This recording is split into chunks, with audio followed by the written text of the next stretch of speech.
What happens when free speech runs into billion-dollar corporations? And what if the agency meant to protect the public, the FCC, ends up bending the rules in favor of those same corporations? This week on Power to the Pod, we're breaking down the fight over late-night TV, massive media mergers, and who really controls what Americans see and hear. Spoiler, it's not us. Welcome back to Power to the Pod. Thanks for joining me today, and happy official second week of fall. I don't know about you, but I'm more than ready for sweater weather, cozy drinks, baked goods, books, movies, and pumpkin patches. Honestly, with everything going on right now, I give you permission to start decorating for Christmas if that's what sparks a little hope. Do what you need to do. Sometimes we have to grab the little joys wherever we can. All right, let's dive into this week's top headlines. The stories you need to know to stay informed, take action, and understand what's really shaping our communities and country. Let's start with the first story. A shooting at a Michigan church during Sunday service left 2 dead and 8 injured. The suspect, Thomas Jacob Sanford, drove a pickup truck through the church doors, opened fire, and set the building ablaze. He was fatally shot by police. Investigators found improvised explosive devices, IEDs, in his vehicle. The FBI and ATF are leading the investigation. Why it matters. This attack highlights how vulnerable public spaces can be and the ongoing threat of domestic terrorism. It raises urgent questions about community safety, security at places of worship, and the broader epidemic of gun violence. I really hope we don't have to cover stories like this every week. We need to come together as a society to do something to end this madness. With a September 30th funding deadline looming, the Trump administration has directed federal agencies to prepare permanent reduction in force plans, potentially affecting thousands of federal employees. This is a drastic break from precedent, where furloughs were temporary until the government reopened, and is clearly designed to cause maximum disruption. Republicans are pushing for deep cuts to social safety net programs like Medicaid, housing assistance, and climate initiatives.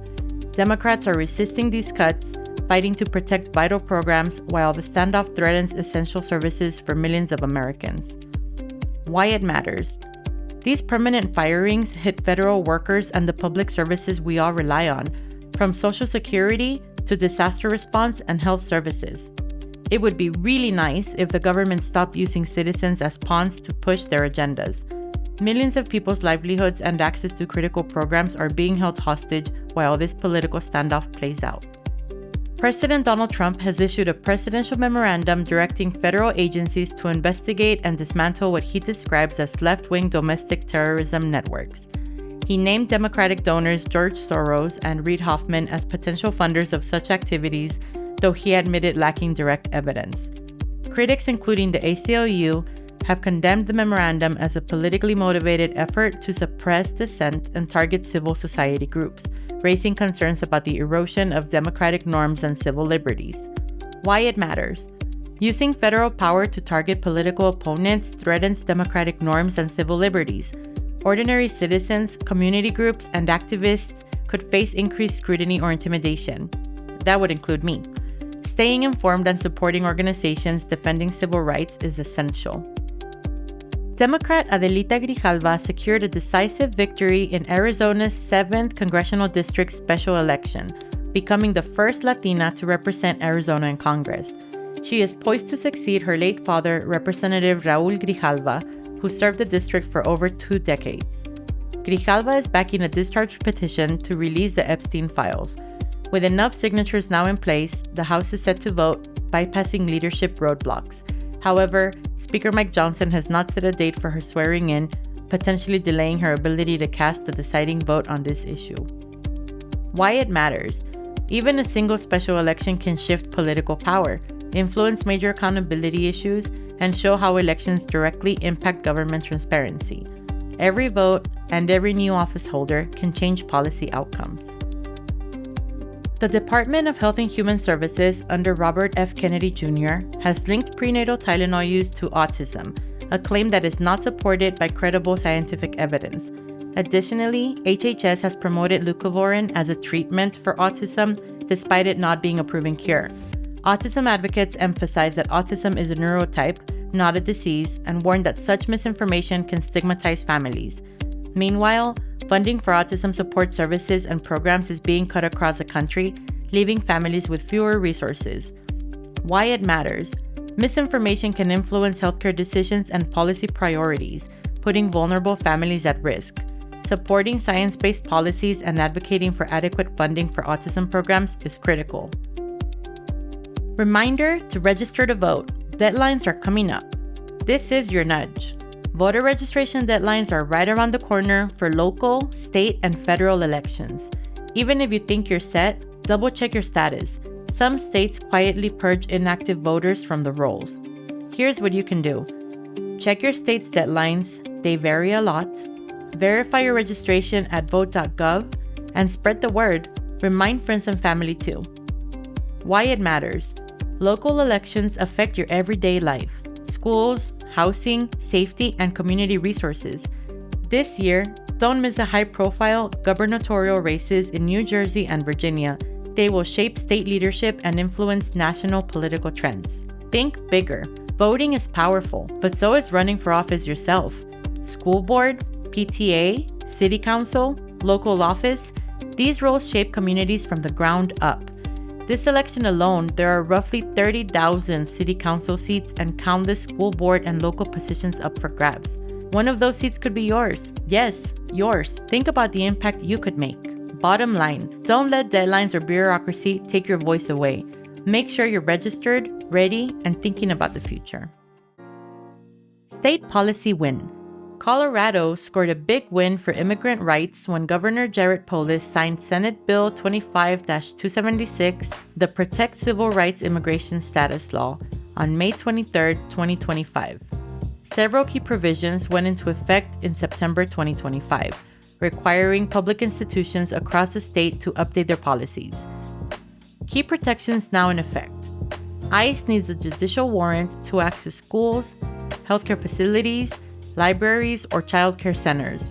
Law enforcement cannot detain someone solely on an ICE detainer after bond. Data privacy protections extend to local governments with civil penalties up to $50,000 for violations. Immigrants can vacate certain convictions if they weren't properly advised about immigration consequences. Discriminatory requirements for in-state tuition and IDs have been removed. Takeaway. This law demonstrates that policy change is possible when communities push for it, strengthening protections for immigrants. If you want to learn more, my last episode was entirely focused on immigrant rights, and I've created an immigrant rights and safety toolkit now available on Instagram at PowerToThePodOfficial and at Millennial Activist, so be sure to check it out. There is also a Spanish version available. Activist Spotlight. This week, we're highlighting the Builders Movement, a national initiative dedicated to bridging divides and fostering constructive solutions in today's polarized society. The movement equips people with tools, education, and networks to tackle problems without dehumanizing others or resorting to conflict. Key initiatives include Builders Media, content designed to inspire flexible thinking and problem solving; Citizen Solutions, bringing together people with differing views to uncover common ground and co-create solutions; Builders Toolkit, educational resources to address divisive issues in schools, workplaces, and communities. With over 4 million followers online, the Builders Movement is showing that curiosity, empathy, and collaboration can overcome polarization. Takeaway. Activism isn't just protesting. It's about building bridges, finding common ground, and solving problems together. Like I like to say, together, we are the change we've been waiting for. So check them out. It's time for this week's deep dive. This week's deep dive is on free speech versus the FCC. A lot of people misunderstand the First Amendment. It doesn't mean you can say anything, anywhere, without consequences. What it really means is that the government can't punish you for expressing your political views, with a few exceptions like true threats, incitement to violence, or defamation. Private companies, employers, and platforms can still set their own rules. That's where the FCC comes in. The Federal Communications Commission is a government agency created in 1934 to regulate communications that use public airwaves, like traditional radio and television. The FCC licenses broadcasters, sets rules around indecency or profanity on those public channels, and is supposed to protect the public's rights to diverse information.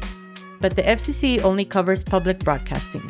It does not regulate private or subscription-based platforms like Fox News, HBO, Netflix, or YouTube. That's why people on cable and streaming can often say things that would never make it past FCC rules on broadcast TV. In practice, even on the public side, the rules have been stretched and sometimes broken. The FCC's power and its limits. The FCC has rules to stop one company from taking over too much of what we see and hear. Right now, the limit is that a broadcaster can only reach about 39% of US households. But here's the catch. The FCC has given out a lot of exceptions and loopholes over the years. That means a handful of big corporations still control a huge share of our TV and radio. And when just a few companies have that much power, it shapes the news we get and even the entertainment we watch. 2 weeks ago, ABC affiliates in dozens of markets controlled by Nexstar and Sinclair pulled Jimmy Kimmel's late night show from the air after he made comments about the Charlie Kirk killing.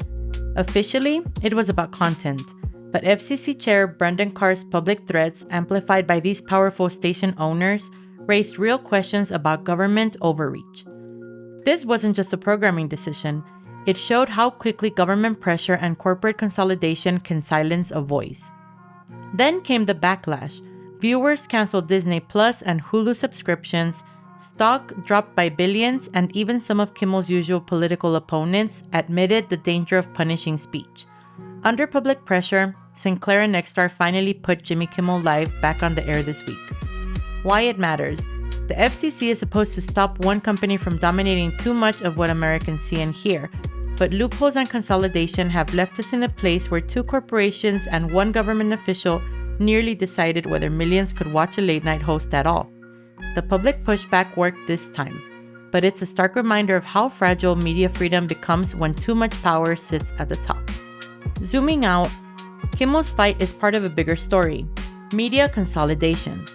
In August 2025, Nexstar announced a $6.2 billion plan to acquire Tegna. If approved, the company would operate 265 radio stations across 44 states and DC, reaching roughly 80% of US households. But here's the catch. The law caps reach at 39%, like we had mentioned earlier. For this merger to go through, the FCC would have to grant a waiver or change the rules. This isn't just about corporate power, it's about who decides what Americans get to see and hear. Nexstar and Sinclair have already shown they can preempt programming, and this merger would give them near total reach. If it happens, the richest people in the world would essentially control the airwaves, a public resource turned private. But the Kimmel example shows that pushback works. Public outcry and consumer action helped bring the show back, reminding us that we have more power than we sometimes think. Tools and takeaways. This isn't just about a late-night TV show. It's about whether the public still has a voice in the media landscape. Here's how you can flex your power. Number 1. Stay informed. Media consolidation happens quietly. Most people don't notice until it affects them directly. Number 2. Support watchdog groups like Free Press or Public Knowledge. They track FCC decisions, mergers, and rule changes. Number 3. Use your dollars to speak out. Subscribe to services that align with your values, cancel those that don't. Disney Plus and Hulu boycotts prove collective action works. Number 4. Submit public comments. When the FCC proposes rule changes, your voice can be part of the official record. Number 5. Talk about it. Share this episode, raise awareness, and ask questions in your community. Free speech isn't just about what you can say. It's about whether your voice can be heard when billionaires control the megaphone. Actionable steps. We've covered a lot today, from free speech fights and media consolidation to shutdown threats and even another act of gun violence. It can feel overwhelming, like all these crises are just out of our hands. But they're not. The truth is, people still have power. What we watch, how we vote, where we put our money, and when we raise our voices. It all matters. None of these stories end with despair unless we let them. So let's shift from problems to the solutions. Here are some clear practical steps you can take right now to push back, protect your community, and keep your voice in the fight. At the federal level, contact Congress to oppose excessive media consolidation.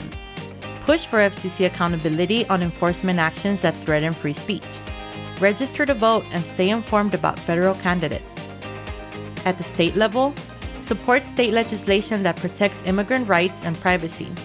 Advocate for transparency and accountability in state media partnerships. Learn more about candidates running to represent you in state offices. At the local and community level, attend school board or city council meetings to voice concerns about local media, education, and community policies. Encourage local media diversity and support independent journalism.